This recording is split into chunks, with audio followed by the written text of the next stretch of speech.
Hello and welcome to the JSA studio. I am your host, as always, Nathan, and today we are doing a not at all too early 2024 NFL mock draft. The reason that it's not at all too early is because I believe it is important to set expectations heading into the year for prospects and stuff like that. Here is the draft order. It is based off of my predicting every NFL game video and the results of that. Arizona has two top five picks. Packers ended up having two first round picks as well from the Jets because I did not believe Aaron Rodgers was going to get hurt, so he's going to hit his 60% playtime or some shit like that. It was way too easy to get a first round pick out of that. That was a horrible trade by the Jets. Discussion for a different time, though. So let's go ahead and jump right into it. With the first pick, the Arizona Cardinals select Caleb Williams, a quarterback out of USC. There is a decent possibility that Caleb Williams will end up being my number one quarterback that I have ever scouted. I believe his floor is higher than Kyler Murray's ceiling at this point in his career. I suppose now is as good a time as any to mention that I haven't really done a whole lot of film dive on pretty much any of these prospects. I have seen them play via watching film for other players or just watching college football. So I do have an opinion, but those opinions are subject to change when I actually go and watch the film. But Caleb Williams is a fantastic playmaker. He has top 7 NFL arm talent and is very good creating with his legs and running. I do think you will be able to design runs for him at the next level. I think his ceiling is potentially as high as someone like Josh Allen or Patrick Mahomes. I think he could be a generational type of talent. But the real question is, what happens to Kyler Murray now? I'm not sure when Kyler Murray will be back. I think it's a pretty safe bet that he's probably not going to be back in the first 8 weeks. I think I officially predicted after the bye week, which I believe was week 11 or week 12 for Arizona. So you're probably only going to get him for like 5 or 6 games. And in those games, they're pretty much just going to be a showcase for his next team, because I think at that point you'll have probably a top 3 pick locked up. When it comes to trade fits for Kyler Murray, I think there are 3 that jump out the most: Atlanta, Washington, and the New England Patriots. However, I don't actually believe the Patriots would be willing to pull the trigger on a trade for Kyler Murray. So I think it's really probably just Washington or Atlanta, and one of those teams makes way more sense than the other. So we'll talk about that a bit more when that team comes up to the draft. But up next is Houston, ? As we know, Houston drafted CJ Stroud last year. Probably if I was them and I end up getting the second pick from Cleveland, which is relatively unlikely, but I predicted that to happen because I think the Browns are going to fall apart. But if this does happen, there's 2 sort of modes of thought here. Do you trade the pick, get assets, and build the team around CJ Stroud? Or do you stay put and take Marvin Harrison Jr.? Now, the third option is take Drake May, which is honestly what I would do, and then try to trade CJ Stroud. But NFL teams don't do that unless you're the Cardinals that one time with Josh Rosen and Kyler Murray, who's also getting traded in this scenario. But I think if they trade back with the team that I have them trading back with, they're going to be able to do both of the things that they're looking to do. So the trade, I have Tampa Bay trading up from pick 4 to pick 2 to get Drake May. I'll just spoil it to you. We'll get to the actual selection here in a second. But Tampa is going to trade pick 4, which is worth, according to the trade value chart, 1,800 points, a 2024 second-round pick worth 550 points, and a 2025 second-round pick estimated at 405 points of value for Houston's second pick, which is 2,600 points in value.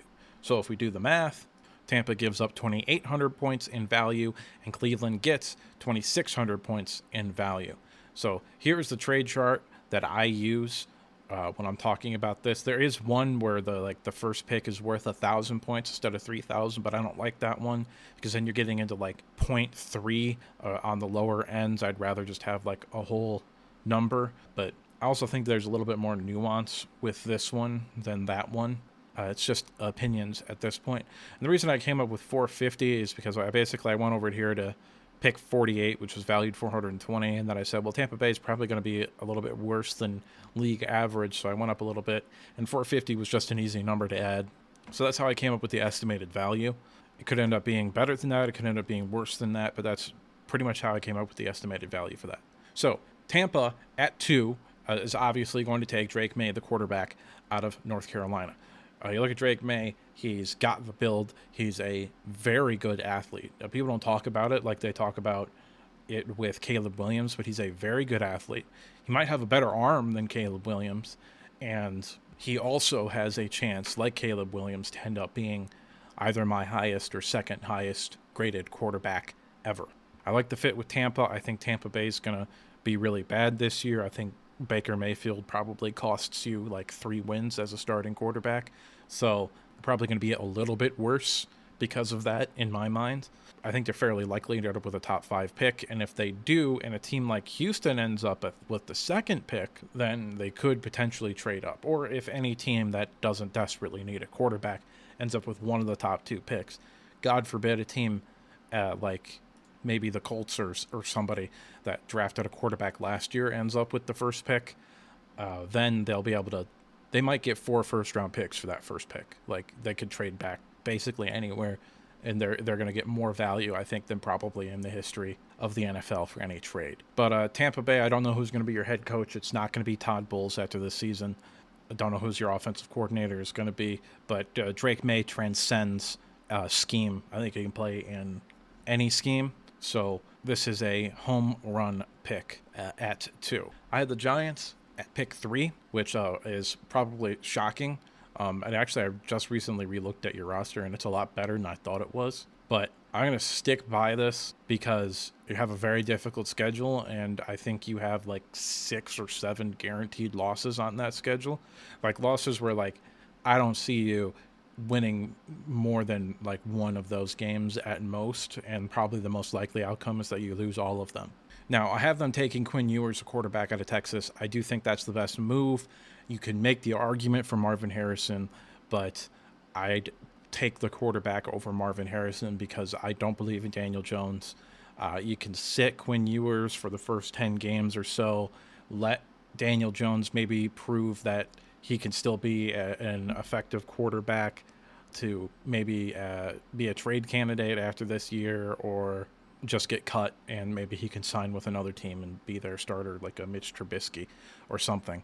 But I'll go into Quinn Ewers here. I think Quinn Ewers, of the quarterbacks that are in the conversation for QB3, is probably the safest bet to end up being there. I think Quinn Ewers, unlike the other 2 quarterbacks that I'm going to have in the first round, doesn't really have the upside to potentially rival Drake May or Caleb Williams for like the first or second quarterback. Now, I don't think Caleb Williams probably is going to get supplanted by anybody, but I could see 1 or 2 quarterbacks just based on the fact that they're ridiculously physically talented that could rise up through the draft process and potentially be QB3 or maybe even QB2 to some teams. But Quinn Ewers, I think, is much safer as a prospect than people want to talk about. He had a couple of unimpressive games this past year, but I think that was largely because he was hurt and maybe he didn't have just the mental fortitude quite yet to do that. There's also a possibility that with Hudson Carr also hurt, that he was kind of rushed back a little bit, which could be the case too. But I watched him against Alabama and I saw a first overall pick. That's his ceiling. I think that's just a fact of reality to me. So I'm going to take Quinn Ewers. He is my QB3 heading into the season. The Texans gamble a little bit with trading back with Tampa. They end up picking up 2 second-round picks, which I think is pretty fair value. I don't think if you're only falling back 2 spaces, you're going to get a first-round pick, but maybe. I don't think it's likely. I think if you want to get more first-round picks, you're going to have to trade out of the top 4. And I wouldn't be willing to do that if I was Houston, because I want Marvin Harrison Jr. I want to get him teamed up with CJ Stroud again, and a lot of things sort of fall in place with Marvin Harrison Jr.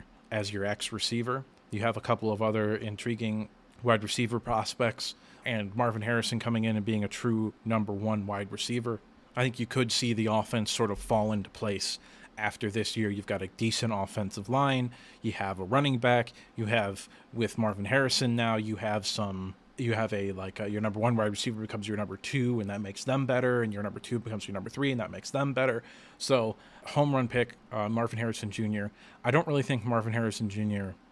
has the capability of supplanting my number 1 or number 2 wide receivers all time, which are A.J. Brown and Jamar Chase, respectively, but it'll be close.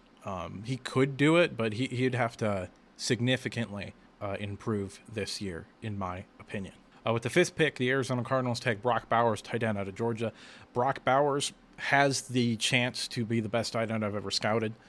He might supplant Kyle Pitts in that regard, because he's just a better athlete than Kyle Pitts, which is like absurd to say, but he is just a better athlete than Kyle Pitts. I think he's the second coming of Travis Kelce. He's a little bit smaller than Travis Kelce, but when you look at the play style, they're pretty similar, except for he's more explosive and has better agility than Travis Kelce, which is also an absurd statement. Physically, he's probably closer to like a Vernon Davis, but he's a way safer prospect than Vernon Davis ever was. Arizona, with the first pick, you get Caleb Williams. You have Marquise Brown at wide receiver. I don't think he's going anywhere. You cut DeAndre Hopkins, but he wasn't going to help you anyway. He wasn't going to help you get Caleb Williams, so just let him go compete with Kansas City, probably. So I'm going to take the best player on the board, which is Brock Bowers for me. And we're going to get this offense going. You've got a good wide receiver in Marquise Brown, and you have a legitimate number 1 option, I believe, year 1 in Brock Bowers. With the 6th pick, the Indianapolis Colts are going to take Joe Alt, a tackle out of Notre Dame. Right now, I have Joe Alt as the number 1 tackle over Olu Fashanu or J.C. Latham, I think is actually how you say it. But that could all change. I think those 3 guys right now, to me, are pretty interchangeable in terms of being a prospect-wise. Joe Alt's probably the best player on the field, but I think he has a little bit less athletic upside than J.C. Latham, and they're not even close to being the same athlete as Olu Fashanu. So, but right now, Joe Alt is my number 1 tackle. I think when you look at Indianapolis, they're going to have cap space next year. You can go out with Anthony Richardson, maybe get him some offensive players, some weapons on the offense. I like Jelani Woods at tight end. I think Alec Pierce has a role. I think Michael Pittman has decent number 2 wide receiver potential, so you could go out and get another wide receiver maybe in free agency or something. But you're going to supplant your left tackle of the future with Joe Alt. Las Vegas here. I can't believe he fell out of the top 5, but that's just the way that it goes because there's so much talent at the top end of this class. That's Jared Verse, an edge out of Florida State. You took Tyree Wilson last year, and now you're going to take Jared Verse. He's the best player on the board. I love Jared Verse. He would have been, I think, a top 10 pick this past year. I think he probably honestly would have gone to Las Vegas at 7 last year or this past draft if he came out, but he decided to go back and I think legitimately compete for a national title with Florida State. So I'm happy that he did because this draft class gets a lot better because of that. And in last draft class, he did have the chance to fall a little bit, but I don't think there's a scenario, assuming he plays as well as he did last year, where he falls out of the top 10 this year. And that was a scenario last year for him. So I think he made the right decision. New England at 8. It really hurt me to have you guys be up here, but you had, I believe, the most difficult schedule in the NFL. So you're going to go ahead and get a blue chip caliber offensive tackle to be your left tackle of the future. I think Mac Jones is going to be better this year, but I don't think the offense is going to be better than below average. I think they're, below average at best. So getting the offensive tackle here will be able to help the offense, but also just Mac Jones needs somebody to throw the ball to. Juju Smith-Schuster is not capable of being a number 1 wide receiver, and they don't really have anybody else on the roster to throw the ball to. Mike Gesicki, it could be pretty okay as a tight end, but yeah, I don't see that offense being great.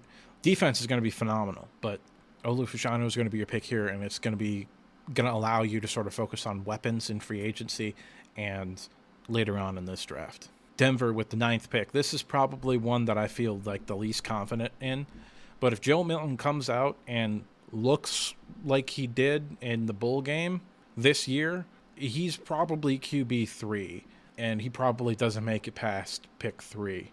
I'm a little bit lower on him than that.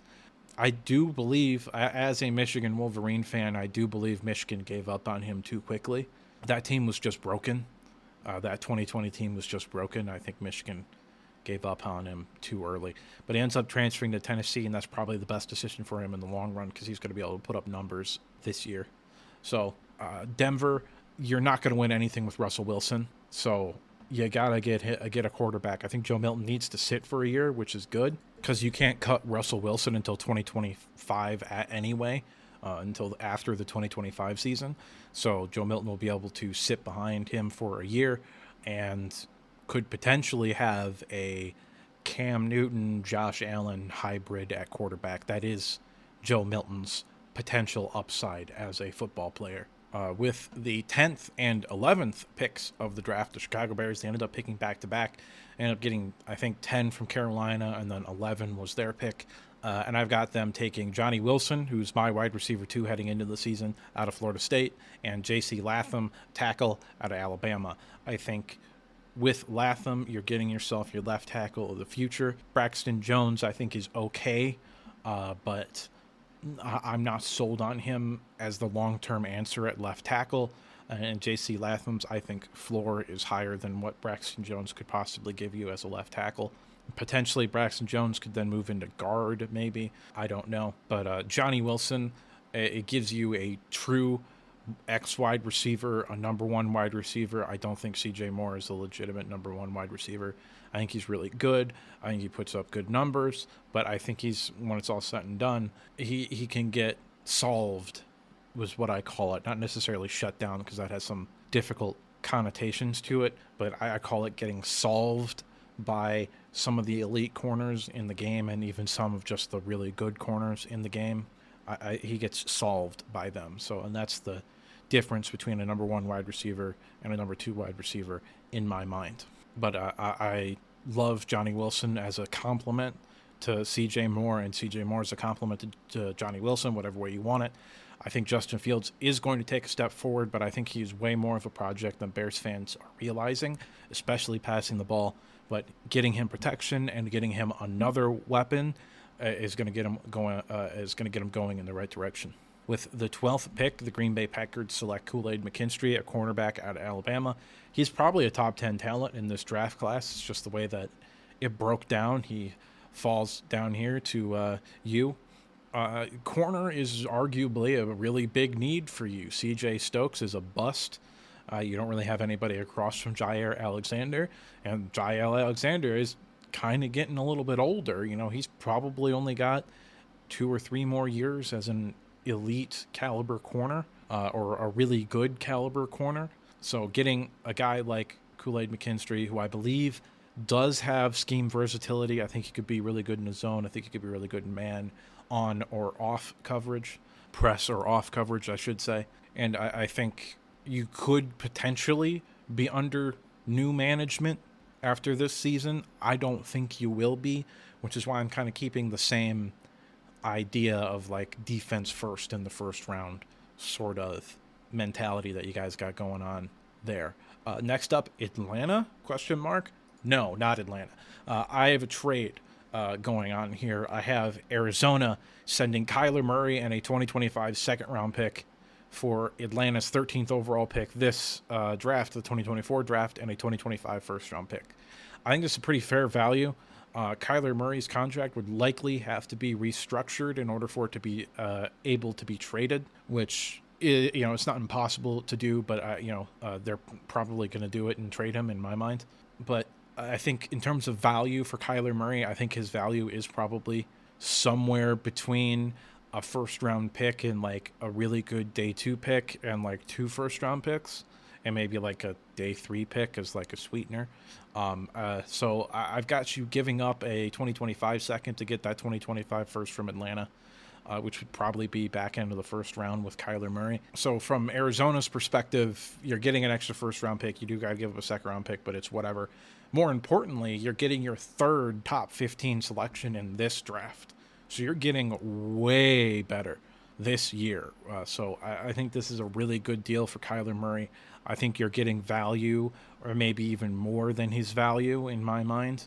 And from Atlanta's perspective, your roster, especially offensively, to me, is too good to get into the real quarterback sweepstakes, which is going to be like the top 5. I think we could see 4 quarterbacks go in the top 5, maybe even like 5 or 6 in the top 10. I could see that happening. And heading into this year, I have 19 quarterbacks with draftable grades, which is absurd. Last year, I had 11. And there's a couple of guys like, the Ohio State kid and the Georgia kid whose names are escaping me, Kyle McCord and the Georgia kid, who could potentially become draftable as well. The quarterback class is insane this year, but there's really only probably going to be you're not really going to be in a position to draft any of those really elite guys, in my opinion. So go ahead and get a proven commodity in Kyler Murray. Kyler Murray is a legitimate, when healthy, is a legitimate Pro Bowl caliber quarterback. He's, I think, probably in like the middle to high end of that second tier of quarterbacks, right around, a Matthew Stafford sort of area. And you, I think, instantly become playoff contenders with the AFC South being as bad as it is for the next few years. I think you instantly become the best team in that division with the trade for Kyler Murray. Arizona, with the 13th pick, you're going to take Dallas Turner, an edge out of Alabama. This is another guy that's like a top 10 talent, but this draft class is shaping up to be an all-timer, in my opinion. Dallas Turner, you can make the argument he played better than Will Anderson this past year, and he has way more athletic upside than Will Anderson as well. He's not nearly as refined as Will Anderson. He's not as good against the run as Will Anderson. I think they're comparable as pass rushers, but Dallas Turner is a legitimate top 5, top 10 type of talent, and you're getting him at 13. I think you've got your guy that you build the offensive around in Caleb Williams, and now you're getting your guy that you build your defense around with Dallas Turner. This is a phenomenal A+, 10 out of 10, all-time great draft class that you've got going on here.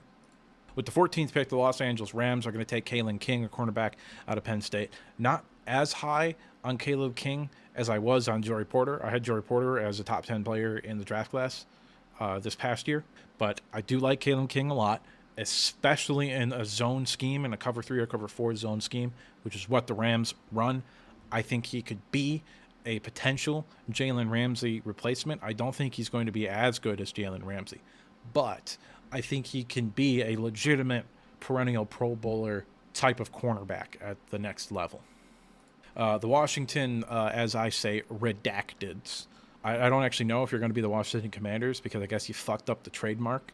And also, I was just calling you, I didn't want to call you the slur. So in my head, I always just called you the Washington Redacteds anyway. So I'm bringing that back now because you might or may not be allowed to be the Commanders.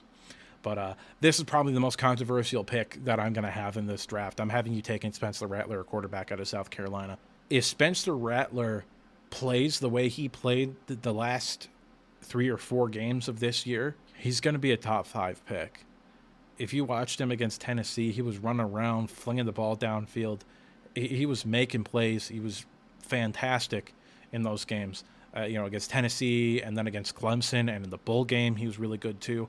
It kind of looked like Beamer's offense really took hold, and he finally got it.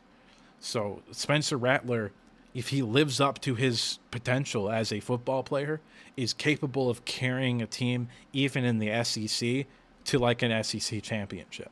He is that talented of a player. I think he's physically more talented than Caleb Williams. But Caleb Williams obviously is a better player right now. But Spencer Rattler is probably the only QB outside of Joe Milton that I think could leapfrog one of those two and become a top 2 quarterback in this class. I think he's probably going to ride the line a little bit. I think South Carolina's going to end up at best probably like 10-2, maybe 8-4 is probably more likely, or 9-3. I think he's going to toe the line a little bit. I think he's going to have some games where he looks really, really good and some games where he looks really, really bad. So he's going to be more of a project. And if he hits, then you've got a Hall of Fame caliber quarterback. And that's worth taking the risk on with the rest of your roster. I don't know if Rivera would be able to survive another 8-9 season of missing the playoffs, even though I think Ron Rivera is a really good football coach. He just didn't have a quarterback here in Washington, and didn't really have a quarterback his last few years at Carolina either. But that's a bit of a hot take that I don't think people are ready for. Either way, I really like Spencer Rattler. I'm higher on Rattler than most. I think at worst case scenario, I think he's probably a late first-round pick just because of the sheer absurdity of his physical talent. Tennessee, with the 16th overall pick, you're going to take JT Tuimoloau, an edge out of Ohio State. I really like him. I think he has edge one, like top 5 pick upside, but he really just didn't jump out to me when I watched Ohio State. And I'm a Big Ten guy. I watched a lot of Ohio State. This isn't me. The other thing, I said earlier that I'm a Michigan fan. This isn't me knocking Michigan, like the rivalry, and I'm knocking Ohio State guys down. There's no Michigan player that's going in the first round next year. And by the way, I have J.J. McCarthy as like an early day 3 pick. So, there's no bias here. C.J. Stroud is my number 1 quarterback last year. I have Marvin Harrison going 4. I don't have any bias for Ohio State when I'm talking about this. I think if you take the rivalry outside of rivalry week, I think you're a loser. I really do. Not to mention like 99% of my family that isn't my dad and my brother and sister are Ohio State fans because they all grew up in Ohio. So I don't have really any bad blood towards Ohio State or Ohio people. So JT Tuimoloau, he's really good, physical athlete. He can drop back into coverage, and I'm not just saying that because he had 2 interceptions against Penn State. He is somebody who I think could do that regularly at the next level. Like, you look at it at his stats, and he's got like 3 interceptions. And you're like, oh, man, he could be like an actual 3-4 outside linebacker.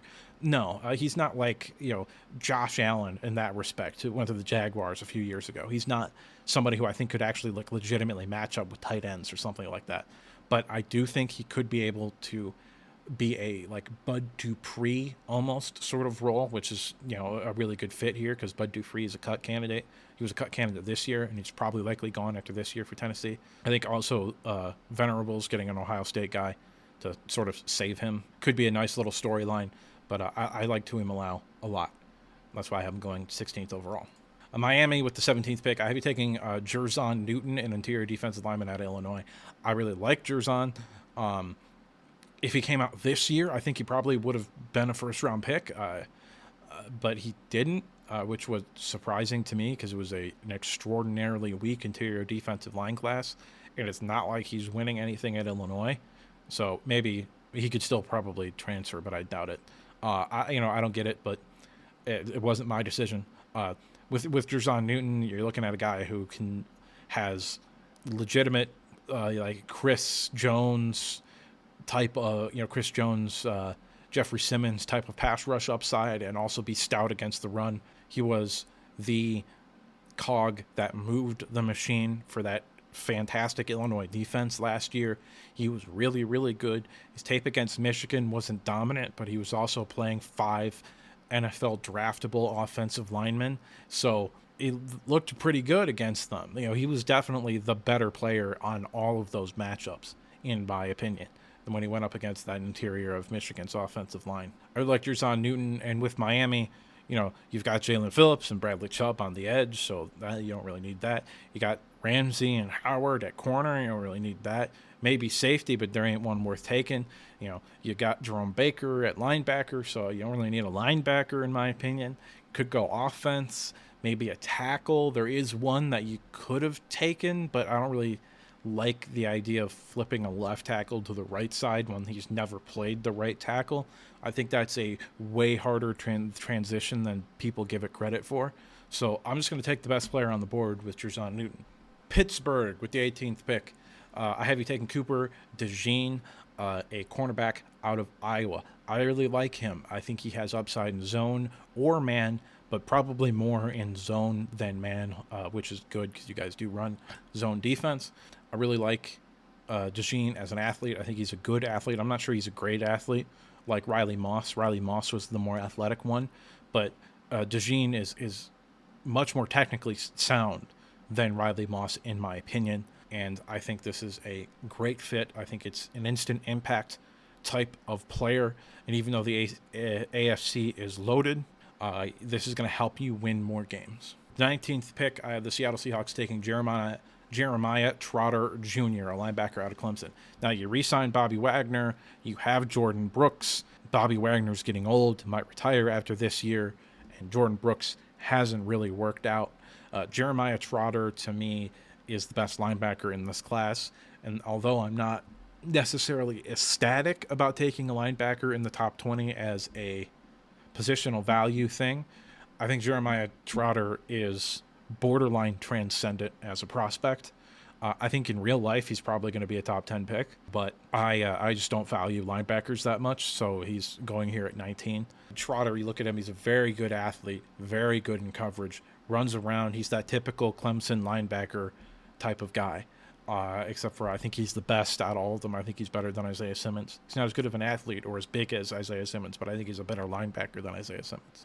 With the 20th pick, I got the Minnesota Vikings selecting Chop Robinson, an edge out of Penn State. I think Chop Robinson has a little bit of scheme versatility to him. I think edge is a real big need for you after this year. Danielle Hunter can't stay healthy, and you don't really have anybody else. And I do like Chop Robinson. I think he's a very safe prospect on the edge and someone who's going to be able to contribute right away to a roster that has the capability of being good. I think you need a different head coach in order for that to happen, but that's just me. New Orleans, with the 21st pick, I have you taking Kingsley Suamataia. Suamataia, I think is how you say it. I didn't bother to look it up because I'm too lazy. But he's a tackle out of BYU. I really like him. He's big. He's a good enough athlete. He's pretty refined technically, and tackle is arguably your biggest need. Now, I think Trevor Penning is probably going to end up being your right tackle of the future, not your left tackle of the future. I don't really like him on the left side that much, but he's just so bad at pass blocking right now. He's really good in the run game, but he's really bad in the pass game right now. And addressing the tackle position, keeping Derek Carr upright, allowing him to throw the football downfield, this could be a pretty good team if you can get the offensive line figured out. 22nd overall, I have the Green Bay Packers doing something that they're not going to do, but I don't care. This is what I would do, not what they're actually going to do. I'm going to have them taking Emeka Egbuka, wide receiver, out of Ohio State. I actually think he's my wide receiver 4, but my wide receiver 3 isn't a good fit for that team because they have Christian Watson. So I have you taking Emeka Egbuka. Egbuka is a really good route runner. He's a quality athlete and is very productive. I think he's an instant impact type of player. I think he could be somebody who comes out the gate with 1,000 yards. I don't see the upside for him to be a top 10 pick. I don't like him like that, and I think there are multiple receivers who are better than him in this draft class. Right now, he's like consensus wide receiver 2, which I don't get, but that's just me, and what do I know? I do like him a lot. He's a really good route runner. Brian Hartline wouldn't have it any other way, and he's got some shit going on right now, but it's whatever. This is a really good fit in my mind. You don't really have that inside outside guy. Jaden Reed is a slot only. Christian Watson is outside only. So Emeka Egbuka would be your versatile chess piece sort of guy. Romeo Doubs is probably a depth piece long term, and your offensive line is okay. You had addressed your biggest need on defense earlier, so why not just go ahead and take a piece to help Jordan Love be better? The 23rd pick, the Cincinnati Bengals are taking Mason Smith, an interior defensive lineman out of LSU. This one is projection. If he stays healthy, I think he'll be a first-round pick. If he gets hurt again, I'm not so sure. But Mason Smith, the few times that he's actually played, you can tell just instantly he's so explosive. and off the ball. He has top 3 defensive tackle in the NFL upside. He's a very, very good player. And Cincinnati is in a position where being able to get a guy like him this late in the draft is well worth the risk of him just being a guy who's hurt all the time. With the 24th pick, the formerly of San Diego Chargers select Latu, an edge out of UCLA. Now, I don't know where the fuck you guys are from, but it ain't LA. I can tell you that much. You've seen how the stadium looks on game day. Ain't nobody there. So you ain't from LA. You are formerly of San Diego. In terms of Latu, he's a really good player. He's pretty refined. I think if he came out this year, he probably would have ended up in the middle of the second round. So I think coming back was a good move for him. And if he produces like he produced this past year, he could end up being a riser during the draft class, maybe even becoming edge 3. I don't think he gets past Dallas Turner in my mind, but maybe even becoming edge 3. I think he's got a little bit of versatility. I think he'd be better in a 3-4, which is good because you guys run the 3-4, but I think he'd be better in a 3-4 than a 4-3, but I think he can play either and be okay. The Detroit Lions with the 25th pick of the draft. Boring selection, but guard is a big need. I do not believe Sorsdal is going to be a starter for you at any point during his career. So guard becomes a big problem. Big V is probably going to retire after this year, and Graham Glasgow isn't the answer. So we're going to go ahead and take the best guard in the draft, slot him in at right tackle, and now your offensive line is set. Oh, also, guess what? Jonah Jackson is a free agent after this year, so he might be gone as well. So guard could be an even bigger need. Jacksonville, I got you guys taking Rome Odunze, wide receiver out of Washington. I really like him. I think right now he's my wide receiver 3, but he's really more of an X wide receiver, which is why I had Ibuka going ahead of him. But I really like him. I think he's clearly the best wide receiver in the Pac-12.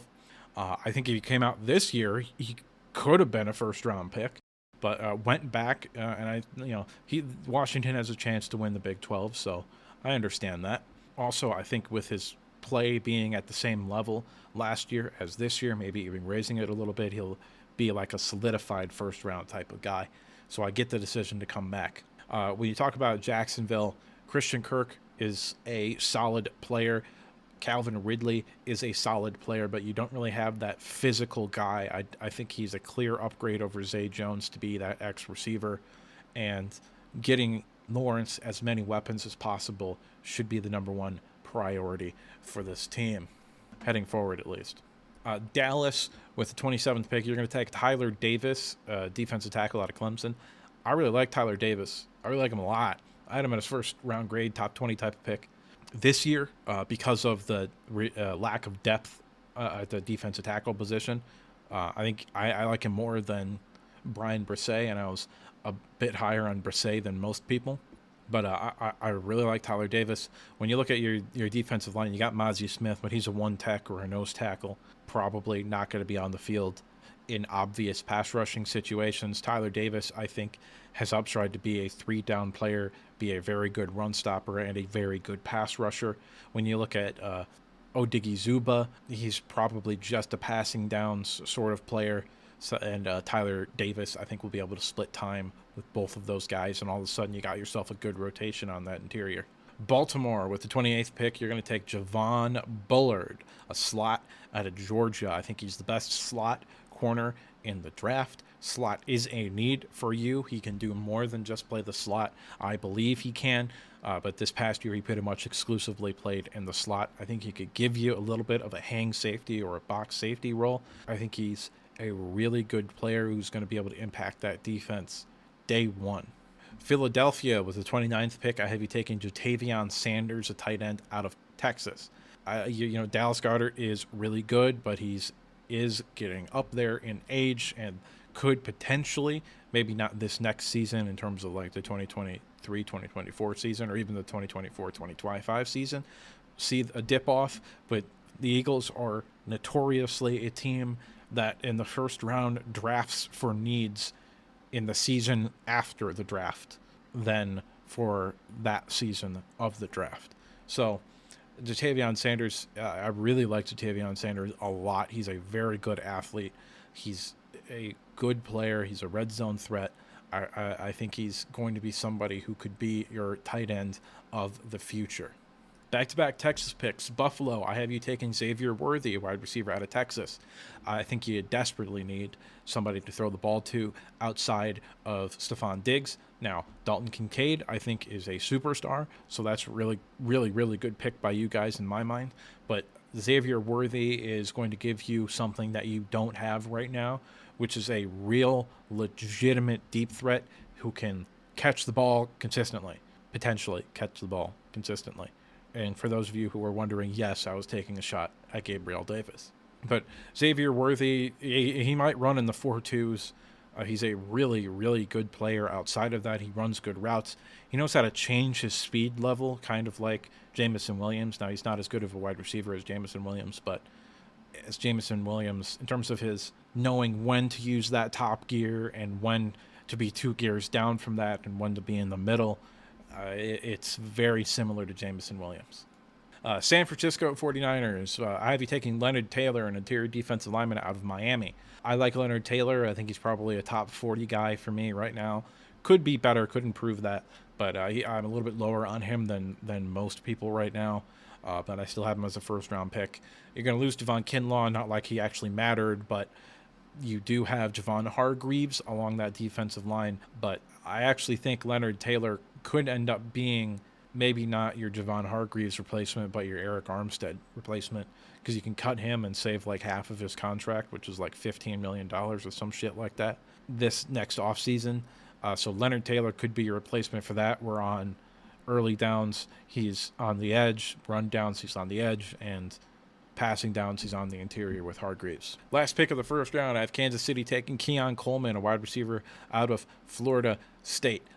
This is probably the biggest wild card, maybe the biggest wild card that I had in the first round. Nobody's talking about Keon Coleman in the first round. When he was, without a doubt, the best player on Michigan State's team last year, and they had a top 50 pick in Jaden Reed last year. He was like clearly their best receiver and their best player. They couldn't throw the fucking ball, so could potentially be somebody that rises up to even wide receiver 2 for me. He's got wide receiver speed. I think he's mid 4.4s. He's really good jump ball guy. I really, really like Keon Coleman. He's one of my guys early on in this process. We look at the summary here. All in all, this isn't necessarily the most realistic draft class. Not that we have any idea what a realistic draft class would look like right now, but I like it. I like a lot of the picks for a lot of these players and a lot of the fits for the teams. All in all, I think it's pretty good. Last thing I want to do here before we move on, I'd like to talk about some snubs that I had. When it comes to guys like Michael Penix or Shader Sanders, I don't really see the first round upside with them. Shader Sanders, if he comes out and plays like he did at Jackson State in the Pac-12 against much better competition, then like he might be a first round pick. But Michael Penix, I don't really see a situation where he ever, for me personally, becomes like a top 40, top 20 type of player for me. He's just, the injury history is really concerning. He's got a good arm and he's a good athlete and all that, but I think the scheme is doing him a lot of favors, and I think the talent around him is doing a lot of favors as well. Any running back, the fact of the matter is that I don't have any running back worthy of being a first-round pick this year. I only had one that was worthy of being one last year and none the year before that. So, yeah, no running backs are worthy of going in the first round in my mind. Malik Neighbors, a wide receiver out of LSU. I don't actually know if it's Neighbors or Nabbers. I haven't bothered to look it up. But I really like him. He could be somebody that rises up through the process. Jaheim Bell, I think, is really close with the tight end 2 battle right now between him and Sanders. Zion Nelson is a guy that has just a ton of physical talent. Donovan Jackson is a good guard, but there wasn't really a need to have a guard go in the first round, but he could pretty easily be a first-round pick. Denzel Burke, I've seen nothing out of his play at Ohio State that makes me think he's going to be a first-round pick. Same thing with Malachi Moore. I haven't seen anything out of him at Alabama that makes me think he's going to be a first-round pick. James Williams, I just didn't have a team that needs like a safety like him in the first round. Braylon Trice out of Washington, he's somebody who could rise up into the first round. Same thing with Jack Sawyer. They're very good athletes. And Corey Foreman, really all three of those guys. They're pretty good athletes, relatively productive. If they can stay healthy, they could find their way into the back half of the first round in my mind. Last one is just another one of my guys with Tommy Eichenberg. Before he decided to go back to Ohio State, he's my linebacker 1 in this previous class, and like linebacker 1 by a mile. Like, I didn't think there was anybody close to him. I only had Jeremiah Trotter going in the first round when it comes to linebackers, but he's probably going to end the season as linebacker 2. I really don't see him being able to do anything that makes me step off of that perch when it comes to him being my linebacker 2 and potentially a top 40 sort of pick. Well, that has been it for today's video. Next time, we're going to go ahead and jump to college football. We're going to do a season preview for Rutgers, Indiana, and Michigan State. Subscribe if you want to see more content like this. Like if you liked the video. Use the comment section if you disagreed with me. But let's keep it civil. I mean, after all, what do I know? I'm just some asshole. I'll see you next time.